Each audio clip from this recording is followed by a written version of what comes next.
Welcome to max TV. Cinema రంగం అనేది ఎలాంటి వారినైనా ఆకర్షిస్తుంది. రాజకీయ నాయకులు సైతం రాజకీయాల్ని దూరం పెట్టి సినిమాల్లోకి ఏదో పాత్రల్లో రాణించాలనుకుంటారు. అలాంటి ఒక వ్యక్తి ఈ రోజు మన స్టూడియోలో ఉన్నారు. ఆయన క్యారెక్టర్ ఆర్టిస్ట్ గాను, విలన్ గాను ఎన్నో పాత్రల్లో చేస్తూ సినిమా రంగంలో రాణిస్తున్నారు. ఆయనతో మరికొన్ని విషయాలు మాట్లాడి డిస్కస్ చేద్దాం. Hi sir. హాయ్ అమ్మా. How are you sir? Fine. Sir, అసలు మీరు రాజకీయాల నుంచి సినిమా రంగంలోకి వచ్చారు. మీ చైల్డ్హుడ్ ఏంటి సార్? అసలు మీ బ్యాక్గ్రౌండ్ ఏంటి సార్?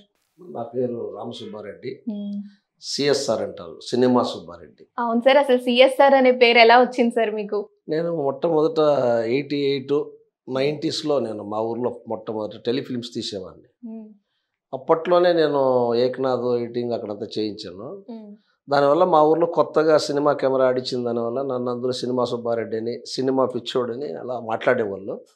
అలా నేను చిన్నప్పటి నుంచి కూడా చదువుకునే రోజుల నుంచి కూడా నేను సినిమా సుబ్బారెడ్డి అని నాకు ఆ పేరు వచ్చింది. తర్వాత నేను సమరం అనే సినిమాలో ఫస్ట్ రోజా గారితో కాంబినేషన్లో, మహాభారత దుర్యోధనుడు పునీత్ కాంబినేషన్లో నేను ఒక అడ్వకేట్ క్యారెక్టర్ చేశాను, అంటే స్టూడెంట్ అడ్వకేట్ క్యారెక్టర్. దాని తర్వాత బదిలీ, మా ఇంటి ఆడపడుచు, తర్వాత గుండె జల్లు ముంది, సింగన్న పరుచూరి గారి డైరెక్షన్లో. ఏ వయసులో స్టార్ట్ చేశారు సార్ మీరు? అమ్మ, నేను మా ఊర్లోనే ఉంటూ ట్రై చేశాను. మదనపల్లిలోనే ఉంటూ నేను అక్కడి నుంచినే స్నేహితుల ద్వారా పరిచయాలు పెంచుకొని నేను అలా 30 సినిమాలు దాకా చేశాను ఇప్పటి వరకు. తర్వాత మధ్యలో కొన్ని కారణాల వల్ల, ఫ్యామిలీస్ వల్ల, రాజకీయాల వల్ల నేను ఫీల్డ్కి దూరంగా 20 yearsగా రాలేదు. తర్వాత ఊర్లో ఉండిపోయిన దానివల్ల ఫీల్డ్కి దూరంగా ఉన్నాను కొద్ది కాలం. మళ్ళీ రీసెంట్గా ఇప్పుడు వచ్చి ఒక 6 సినిమాలు చేశాను. వీరసింహారెడ్డి బాలకృష్ణ సినిమా చేశాను రీసెంట్గా.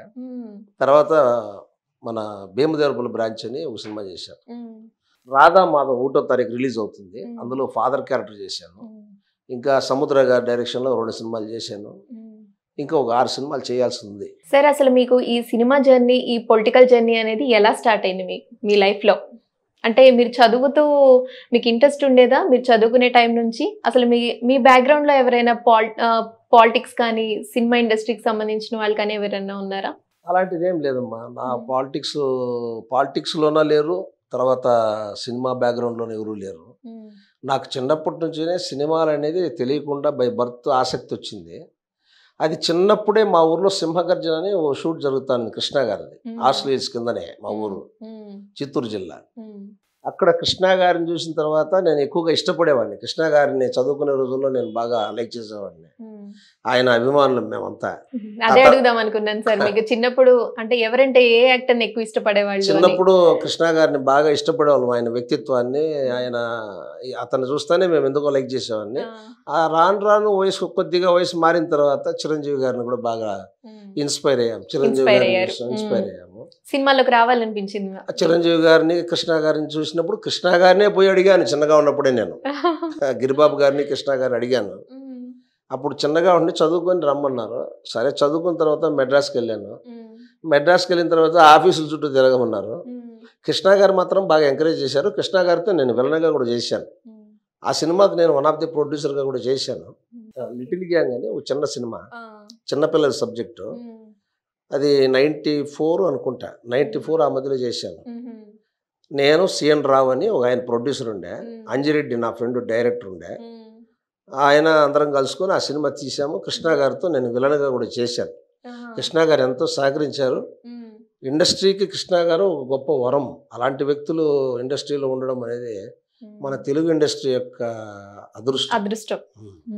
అయితే మీ జీవితంలో ఈ సినిమా అనేదే ఫస్ట్ ఉంది. మీ జీవితంలో సినిమా రంగమే ఫస్ట్ స్టార్ట్ చేశారు మీరైతే, రాజకీయాల నుంచి సినిమాల్లోకి రావడం కాదు. లేదు, ఫస్ట్ సినిమాలో ట్రై చేశాను. చదువుకుంటున్నాను. చిన్నప్పుడే అడయార్ ఫిలిం ఇన్స్టిట్యూట్లో చేర్పించమని మా అమ్మగారిని అడిగాను.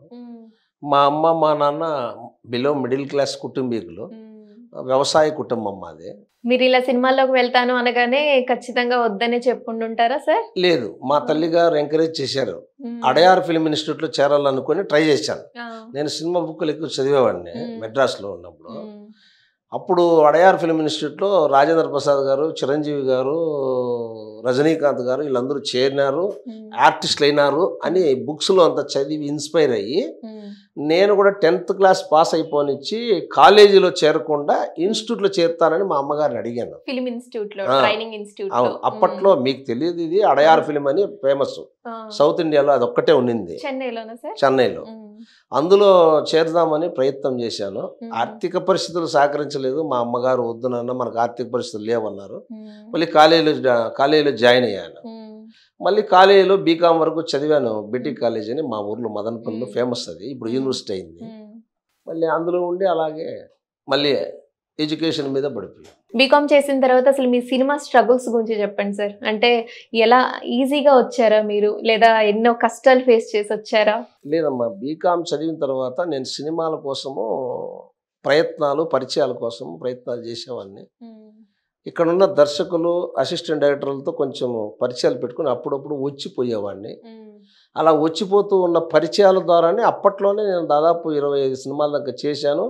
ఒక కన్నడ సినిమా, తెలుగు సినిమా ఆర్ట్ ఫిల్మ్లో హీరోగా కూడా చేశాను. రామదాస్ నాయుడుని బెంగళూరులో ప్రొడ్యూసర్ కమ్ డైరెక్టర్ అయినా హీరోగా కూడా చేశారు. చిన్న వయసులో ఉన్నప్పుడు హీరో చేశాను డిగ్రీ అయిన తర్వాత.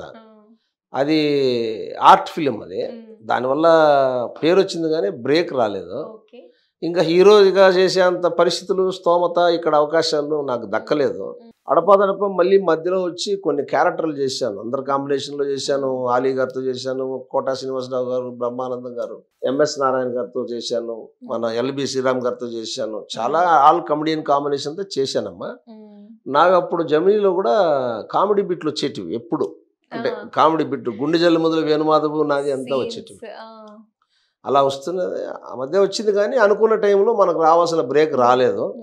తిరిగి ఇప్పుడు మళ్ళీ నాకు కొంచెం బాగా కావాల్సిన మనిషి వీరసింహారెడ్డిలో మంచి వేషం ఉందిరా అని ఆ cinema dialogue writer Burra Saimadhav గారు పాత పరిచయస్తులు, ఆయన వల్ల నాకు ఇందులో వేషం వచ్చింది.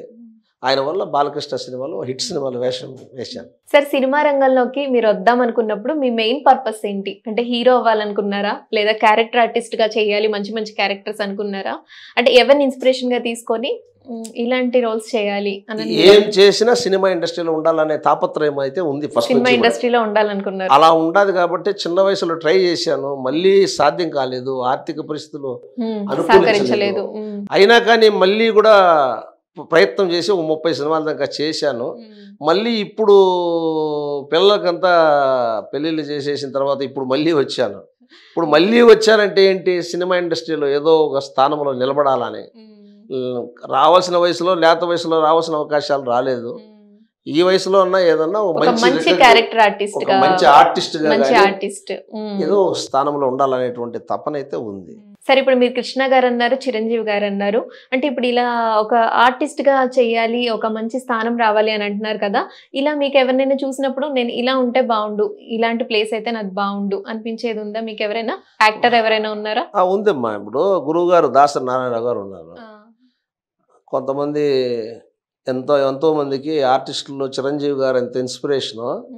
యాక్చువల్గా సినిమా ఇండస్ట్రీకి పితామహుడు అనేది నా ఫీలింగ్, అందరి ఫీలింగ్.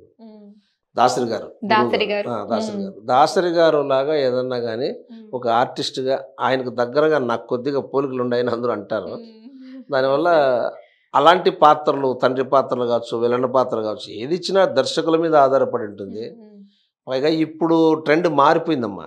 ఇండస్ట్రీ అంతా మారిపోయింది. ముందు మాదిరిగా ఇండస్ట్రీ అంత ఫ్లెక్సిబుల్గా లేదు. ఇప్పుడు ట్రెండ్ మారింది. వేషాలు కానీ, ఆర్టిస్టులు కానీ, సెలక్షన్ కానీ ఇప్పుడున్న దర్శకుల. ఎప్పుడు బాగుందంటారు సార్? అప్పట్లో బాగుందా, ఇప్పుడు బాగుందంటున్నారా? ఏమైనా olden days is golden days ఎవరికైనా కానీ, ఇప్పుడున్న వాళ్ళకి కానీ అప్పుడున్న వాళ్ళకి కానీ olden days is golden days మాట చెప్తాను. ఇప్పుడు కృష్ణ గారిది ఈ రోజుకి కూడా అలాంటి పిక్చర్ రాలేదు. సావాస గారి సినిమాకి, మోసగాళ్ళకు మోసగాడి సినిమా, ఇలాంటి పిక్చర్ ఇంతవరకు కూడా అలాంటి పిక్చర్లు తీలేరు. తీసినా కూడా అంత అద్భుతమైన చిత్రంగా రావు. ఈ రోజుకి కూడా ఆ సినిమాను డామినేషన్ చేసే సినిమా ఇండస్ట్రీలోనే లేదు. Obviously sir. అంటే ఒకసారి ఒక సినిమా తీసి దానికి ఒక మంచి పేరు వచ్చి ఒక గొప్ప సినిమాగా ఉంటే ఆ సినిమా లాగా మళ్ళీ బీట్ చేయలేరు దాన్ని. అలా ఉందమ్మా. సార్ రాజకీయాల్లో సర్పంచ్ గా పనిచేశారు మీరు. సర్పంచ్గా చేశానమ్మా. ఆర్స్లీస్ కింద మదనపల్లి దగ్గర ఆర్స్లీస్ ఉంది కదా మనకు, ఆర్స్లీస్ కిందనే ఉండేది.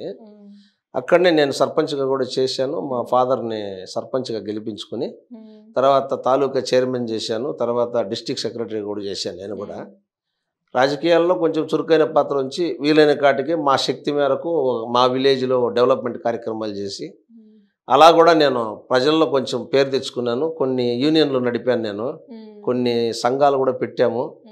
పేద ప్రజల కోసం, నేను పేదవాడైనా కూడా పేద ప్రజల కోసం పాటుపడేటువంటి తత్వంతో నేను ఎప్పుడు రాజకీయాల్లో ఉండేవాడిని. ఎప్పుడైనా సమస్య ఏదన్నా వస్తే స్పందించే గుణం నాకు ఫస్ట్ నుంచి కూడా ఉంది. అది ఎక్కడైనా సరే, ఇండస్ట్రీలో కూడా, ఇండస్ట్రీ అయినా సరే సినిమా అయినా సరే, నా దృష్టిలో ఇండస్ట్రీ ఒకటి, రాజకీయాలకి ఇండస్ట్రీకి దగ్గర పోలికలు ఉన్నాయి, రాజకీయాలకి సినిమాలకి దగ్గర పోలికలు ఉన్నాయి.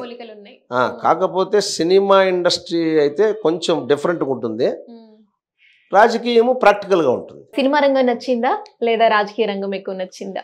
రెండు నచ్చబట్టే అందులోనే రాణిస్తాను, ఇందులోనే రాణిస్తాను. నచ్చేది కాదు క్వశ్చన్. ఇక్కడ సక్సెస్ ఇంపార్టెంట్. సక్సెస్ మీరు ఎందులో సక్సెస్ బాగా అయ్యారని మీరు అనుకుంటున్నారు? లైఫ్ లో సక్సెస్ అయ్యాను, ఎందుకంటే మీరు అనుకున్నది సాధించారు కాబట్టి. ఎందుకంటే లైఫ్ లో నేను ఏమి కావాలనుకున్నాను. ఇప్పుడు అనుకోకుండా హీరో అయ్యేది వేరు, అనుకోకుండా రాజకీయాల్లో నాయకుడు అయ్యేది వేరు. అది అంత టేస్ట్ ఉండదు. మీ డ్రీమ్ పలాంది కావాలి, నేను సర్పంచ్ కావాలి, తాలూకా చైర్మన్ కావాలి, ప్రెసిడెంట్ కావాలి అనేటువంటి ఆలోచన ఉండి దాన్ని సాధించడంలో ఉండే మజా దీంట్లో రాదు. అలాగే స్క్రీన్లో కూడా వాళ్ళ కాంబినేషన్లో చేయాలా, ఈ ఆర్టిస్ట్ కాంబినేషన్లో చేయాలా అనేది లెజెండరీ రాజేంద్ర ప్రసాద్ గారితో కూడా చేశాను నేను. ఆయన కాంబినేషన్లో చేశా, కృష్ణ గారి కాంబినేషన్ చేశా, చిరంజీవి గారి కాంబినేషను మిస్ అయింది, ఇండస్ట్రీలో కొన్ని కారణాల వల్ల మిస్ అయింది. చిరంజీవి గారితో ఎవరికైనా ఉంటుంది, కానీ అవకాశం వచ్చినట్టే వచ్చి మిస్ అయింది నాకు మంచి టైంలో. లేకుంటే చాలా ముందు ఉండేవాడిని. అప్పట్లో మాస్టర్ అని ఒక సినిమా తీస్తా ఉండ్రి. మాస్టర్లో నాకు వేషం కన్ఫర్మ్ చేశారు మోహన్ గారు, ఆ సినిమా మేనేజర్ మోహన్ గారు, చిరంజీవి గారికి బంధువే అతను. అప్పుడు వేణుమాధవు, మన శివాజీ, తర్వాత తిరుపతి ప్రకాష్, ఉత్తేజు, వేణుమాధవ్, వీళ్ళు నలుగురిని సెలెక్ట్ చేశారు. 5వ వాడిగా నన్ను సెలెక్ట్ చేశారు. కాలేజీకి రమ్మన్నారు, ఉమెన్స్ కాలేజీలో షూటింగ్ అన్నారు. చిరంజీవి గారు వచ్చారు, కూర్చున్నారు, నాకు డ్రెస్ వేశారు. తర్వాత నా రికమెండేషన్ వచ్చి ముత్యాల సుబ్బయ్య దగ్గర కో డైరెక్టర్ వల్ల నాకు ఆవేశం వచ్చింది. బట్ చిరంజీవి గారికి శ్రీకాంత్ హీరో గారు రికమెండేషన్ చేసిన దానివల్ల బండ్ల గణేష్కి ఆవేశం ఇచ్చారు. నా దగ్గర డ్రెస్ తీయించి అవమానం చేసి ఆవేశం నాకు మిస్ అయింది. ఆవేశం మిస్ కాకుండా ఉంటే నా భవిష్యత్తు వేరుగా ఉండేది. ఆ రోజు చిరంజీవి గారి వల్ల నాకు ఆ వేషము చిరంజీవి గారి వల్ల దక్కుతుంది, ఆయన పక్కలో నటించవచ్చు అనుకునే టైంలో మోహన్ గారి వల్ల బండ్ల గణేష్కి ఆ వేషం వచ్చింది. బాధపడ్డారా సార్ అప్పుడు? బాధ ఉండదమ్మా, దగ్గరకు వచ్చినట్టే వచ్చిన అవకాశం మిస్ అయితే, పైగా చిరంజీవి గారితో నటిస్తున్నాము అనేటువంటి ఆనందంలో నేనుంటే నాకు జరిగిన అవమానము, నాకు జరిగిన బాధ ఏ ఆర్టిస్టుకు జరిగింటుంది, ఎంతోమందికి కాదన్ను. కానీ నేను మధ్యతరగతి కుటుంబీకుడిని, చిరంజీవి గారిని భయంకరంగా అభిమానించే మనిషిని. చిరంజీవి గారి మనిషి వల్ల నాకు ఇంత తీవ్రమైన అవమానం జరిగింది.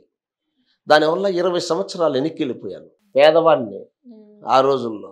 నాకు అందుకని రాజకీయాల్లో ఉండేటువంటి ఇక్కడ కొన్ని ప్రభావాలు పనిచేస్తున్నాయి ఇండస్ట్రీలో అని బాధేస్తుంది. కానీ చిరంజీవి గారి దృష్టికి ఈ విషయం పోలేదు. ఆ రోజు తీసుకుపోదాం అనుకునేంత ధైర్యం. సినిమాల్లో కూడా పాలిటిక్స్, మీరు పాలిటిక్స్ లో చేస్తున్నారు, సినిమాల్లో కూడా పాలిటిక్స్ ఉంటాయని అంటారు. మీకు ఎలా అనిపించింది? సినిమాల్లోనే ఎక్కువ పాలిటిక్స్ నడుస్తాయని అనిపించిందా మీకు ఆ రోజు? 100% అమ్మా, ప్రాక్టికల్ గా నేను చూశాను. ఇప్పుడు అతను నాకు డ్రెస్ వేయక ముందు వారికి అవకాశం ఇవ్వాల న్యాయబద్ధంగా. మోహన్ గారు నాకు డ్రెస్ చేసి అవమానం చేశాడు మోహన్. అక్కడ హీరో మాట జరిగింది. హీరో శ్రీకాంత్ గారు, అతను నాకు కొద్దిగా పరిచయం, బాగా నాకు పరిచయమే. కానీ నాకు రికమెండ్ చేసింది ముత్యాల సుబ్బయ్య దగ్గర రాజశేఖర్ అనే కో డైరెక్టర్. అక్కడ నాకు డ్రెస్ చేసి అవమానం చేయకుండా నన్ను కూడా అందులో కనుక పెట్టింటే బాగుండేది. అలా చేయకూడదు కదా. మరి మీరు అడిగారా సార్? అంటే నాకు డ్రెస్ వేయించి మరి ఎందుకు ఈ అవకాశం నాకు ఇవ్వలేదు అని అడిగేది కదా. అతనికి నేను ర్యాష్గా తిరగబడ్డాను. నేను కొంచెం రాయలసీమ కదా, కొంచెం సున్నితంగా అడిగేదానికి వయసులో ఉండినప్పుడు బాగా మీరు డ్రెస్ చేయించి నాకు ఎందుకు పిలిపించినావు అని చెప్పి కొంచెం నిలదీశాను ఆయన. నిలదీశారు. రిక్వెస్ట్ చేయాల నేను, నిలదీశాను. ఇది తప్పు కదా మోహన్ అని అడిగాను. ఆయన బిత్తరపోయాడు, ఏంది ఇట్లా మాడతాడు ఈయన. ఎందుకంటే ఆర్టిస్టులు అంతా కూడా బెగ్గింగ్ టైప్లో ఉంటారు పాపం. ఎందుకంటే అవకాశం కోసమే ఆర్టిస్టులు అణిగిమణిగి పడి ఉంటారు. నేను అలాంటి మనస్తత్వం కాదు, న్యాయం కోసం మాట్లాడతాను. అన్యాయం మాట్లాడితే అవకాశం కోసం చూడను. నేను అవకాశవాద రాజకీయాలు చేయను. అవకాశాల కోసం నా క్యారెక్టర్ని దిగజార్చుకోను. అవకాశం వచ్చినా రాకపోయినా 60 ఏళ్ళ వయసు వచ్చినా కూడా ఈ రోజు కూడా ప్రయత్నం చేస్తూ ఉండా. నా వయసు 60 సంవత్సరాలు అయినా కూడా ఈరోజు ప్రయత్నం చేస్తున్నా. కారణం ఏమంటే సినిమాలు చేస్తున్నా. అవకాశవాది కాదు నేను, నా పాలసీ అది. ఆ సంఘటన నుంచి మీరు ఎన్ని రోజులకి బయటపడ్డారు? లేదమ్మా, నేను మళ్ళీ మా ఊరు వెళ్ళిపోయేసి రాజకీయాల్లో ఉండిపోయాను పూర్తిగా. రాజకీయాల్లో సర్పంచ్ తర్వాత మళ్ళీ మీరు సినిమాలో ప్రయత్నం మళ్ళీ రాలేదమ్మా. అంటే ప్రయత్నం చేయాలంటే ఇక్కడ ఉండాలి కదా. నాకు అప్పుడు పెళ్ళి అయిపోయి పిల్లలు కలిగారు. పెళ్ళి అయిపోయింది 92లో నా పెళ్ళి అయింది. పెళ్ళైన తర్వాత నేను ఇక్కడికి వచ్చి ట్రై చేయలేదు. ఎందుకంటే పిల్లలు సంసారము ఇక్కడ పెట్టే పరిస్థితులు లేవు. పర్సనల్ లైఫ్ లోకి వెళ్ళిపోయాను. సరే కొన్నాళ్ళు సినిమాలకు ఫుల్ స్టాప్ పెడదని పెట్టాను. ఇంకా సంఘటన జరిగిన తర్వాత మీరు వెళ్ళిపోయారు. ఇంకా తర్వాత అసలు సినిమా రంగం వైపు రాలేదు. ఎప్పుడు వచ్చారు సార్ మళ్ళీ? ఎన్ని సంవత్సరాలు? మళ్ళీ రీసెంట్ గా ఇప్పుడేమో 1 year అయింది వచ్చి. అప్పుడు వెళ్ళిపోయి మళ్ళీ ఇప్పుడు 1 year ముందే వచ్చారు? 1 year అయింది, 1.5 years అయింది వచ్చి ఇప్పుడు 6 సినిమాలు చేస్తున్నాను. పాత పరిచయాల వల్ల 6 సినిమాలు చేస్తున్నాను. ఆల్రెడీ చేశాను 6 సినిమాలు. ఇంకా ఒక 6 సినిమాలు మంచి పాత్రలు ఇస్తామన్నారు డైరెక్టర్. సెకండ్ ఇన్నింగ్స్ లో ఫస్ట్ మూవీ ఏంటి సార్?